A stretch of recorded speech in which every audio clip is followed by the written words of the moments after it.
Hi everyone, thanks for being here today. My name is Lindsey. I'm from Topsom, Maine, and I'm going to be presenting the Coastal Studies experiment. There's my abstract. So, as most of you know, Coastal Studies for Girls is a 16-week program. It's a semester school in Freeport, Maine that specializes in marine science and leadership. The campus is fairly small. The living area and classes are confined to a little yellow farmhouse and a yurt in the back. I went to Coastal Studies for Girls because I was ready to face something different from what I had known my whole life. I grew up and spent my entire life in Topsom, Maine, and I was ready to expand my horizons. One of the biggest things that I heard about while exploring the idea of CSG was the word community. How CSG was a really close community, and it was an intentional community. It was one of the most common words that I heard, and it made me really curious. Weren't all communities intentional? What made this one so different? So, my research question was the following. How would CSG change my outlook on what it meant to be in a community? My hypothesis? Attending CSG would show me what it meant to be part of an intentional community and give me the skills to improve my life and relationships with others outside of CSG. So, the first step to attending CSG was packing. We had received a packing list from the school prior to the start of the semester, so I was able to follow that pretty closely while deciding what to bring. I packed everything into a bright yellow LL Bean suitcase that I stole from my mother. The suitcase was about 1.5 square meters in volume. It was sufficient to pack everything that I needed. The second step to attending CSG and forming this close community was making friends. At the beginning of the semester, this usually involved a lot of awkward small talk and at least one probing question. The third step was setting goals for where we wanted to be as a community. This was largely done on the weekends, first when we planned out our community agreement, and then again when we planned what we wanted the semester to be like. Whenever we left the farmhouse separately for a sustained amount of time, for example, family and friends weekends, it was standard to hug everybody upon return for at least 8 seconds. This was actually the length of a usual CSG hug. Hugging at CSG was used both to show affection and to annoy other people.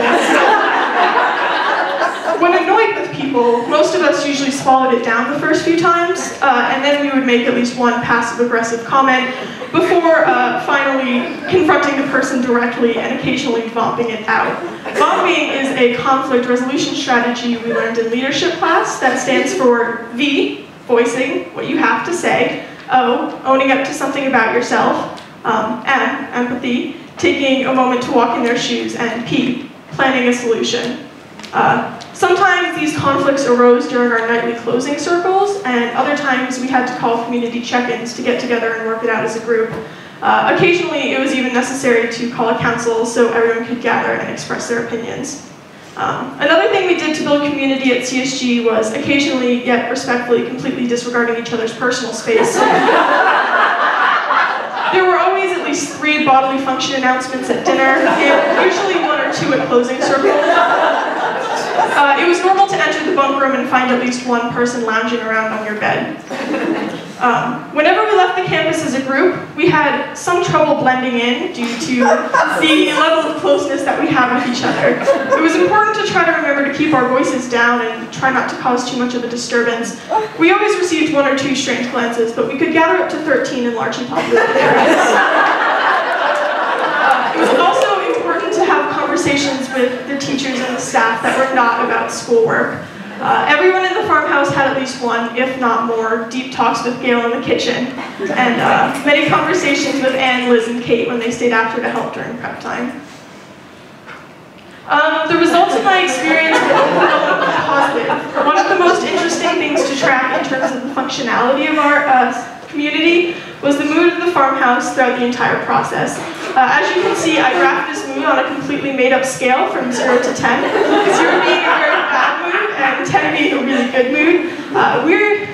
Some of the indicators of the mood were the amount of laughter and smiles in the farmhouse, and also the number of spontaneous hugs and teasing. As you can see, we were in a pretty good mood throughout most of the semester. There were a couple of dips here and there, but that was very normal. Here's graph of Tuckman's stages of group development, which is how a group normally develops and performs throughout the bonding process. So as you can see, our bonding was fairly typical of a group. Another thing that I wanted to track was the general smell of the farmhouse throughout the course of the semester.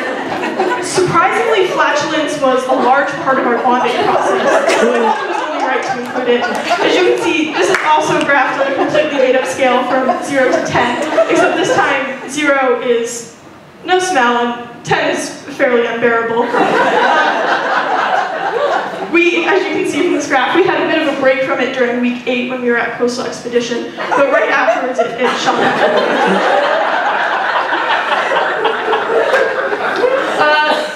The last thing that I wanted to track in terms of our community was the number of cuddle piles that we had as the semester progressed. As you can see, they went up as time went by, as did the size of them.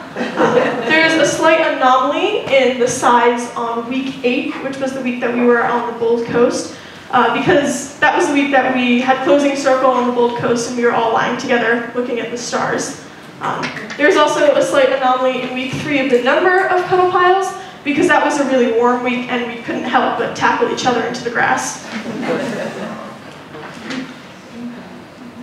So our community was formed through laughter, flatulence, and cuddle piles, among other things.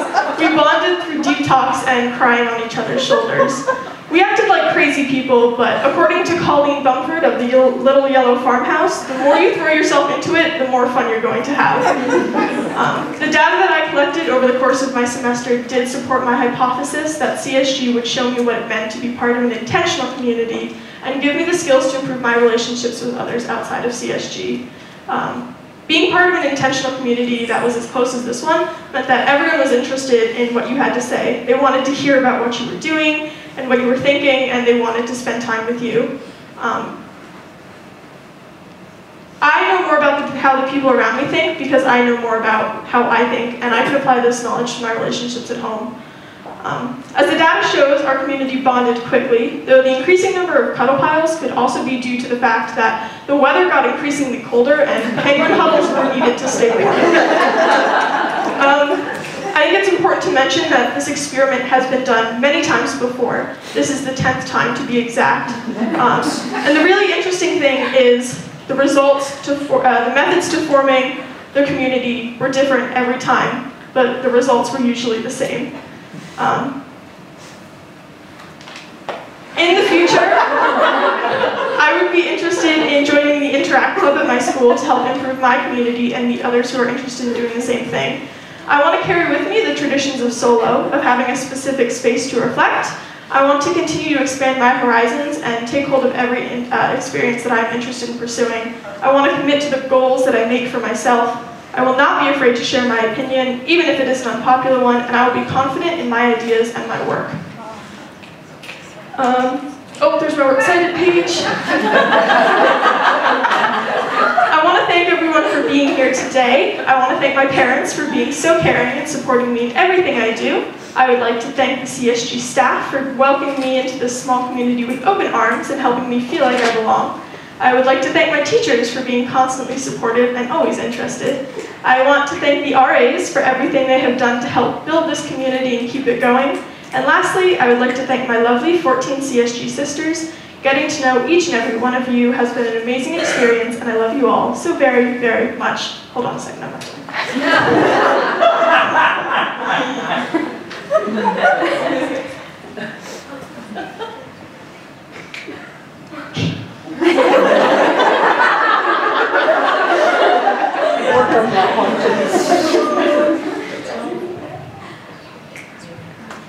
Okay. So for the first few weeks of this semester, I spent a lot of time on lying on my bed and reading Silent Spring and just being generally antisocial. As the semester went on, I broke out of that kind of idea of myself, and I expanded my horizons a lot, and I did a lot of things that I'm really happy that I did. And CSG has just shown me that, like, the world is full of opportunities. And if you're really interested and you're really passionate about something, you have to work for it, and you have to go for it, and it's up to you to follow what you're passionate about. And I'm so happy that I learned that, so thank you.